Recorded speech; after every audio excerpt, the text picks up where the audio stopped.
10-year-old Michael Morbius welcomes his surrogate brother Lucian, whom he calls Milo, to a hospital in Greece. They become close since they both have blood illnesses and want to be normal. Recognizing Michael's ability, Nicholas, the hospital director and adoptive father, sets him up for medical school in New York while he concentrates on taking care of Milo. A quarter of a century later, Michael openly turns down a Nobel Prize for his work with synthetic blood. Martine Bancroft, his co-worker, learns that he has surreptitiously collected dozens of vampire bats from Costa Rica with the intention of fusing their genes with his own to treat his illness. Milo provides cash for Michael to equip a private mercenary vessel in international waters. As the treatment takes effect, Michael becomes a vampire who attacks the crew in a state of terror before killing them and taking their blood.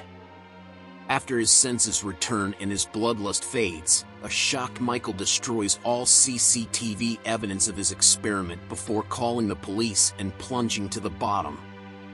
Upon his return to New York, Michael finds that his vampire bats have taken to him like one of their own, and he possesses superhuman strength, speed, and echolocation. He survives on his manufactured blood, which eventually runs out of supply, in order to quell his bloodlust. Agents Al Rodriguez and Simon Stroud of the FBI look into Michael's victims and determine his participation.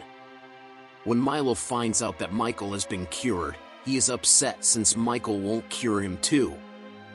Michael discovers a deceased nurse who has been drained of her blood when visiting Martine in the hospital. Thinking he was in charge, he makes an attempt to flee before Stroud arrests him. When Milo pays him a visit in prison, he discovers that Milo killed the nurse and stole his cure. Michael makes his way out to face him. Michael is encouraged by an unrepentant Milo to accept his abilities as they are. Michael runs away, unwilling to do his brother any harm. In order to stop Milo, Michael meets Martine, gets a new lab, and creates an antibody against vampirism, which he intends to use on himself. Stroud and Rodriguez discover video of one of Milo's attacks and share it with the public because they think Michael's vampire tendencies are growing. Nicholas begs Milo to stop after realizing who he is. Michael comes too late to save Nicholas after he is fatally wounded by Milo, who then fatally wounds Martine, out of rage over what he believes to be Michael's preference.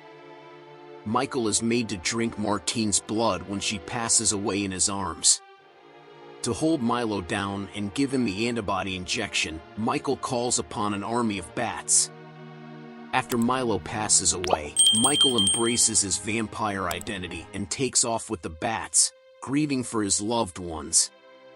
He doesn't realize that Martine resurrects as a red-eyed vampire after consuming a drop of Michael's blood while he was feeding on her.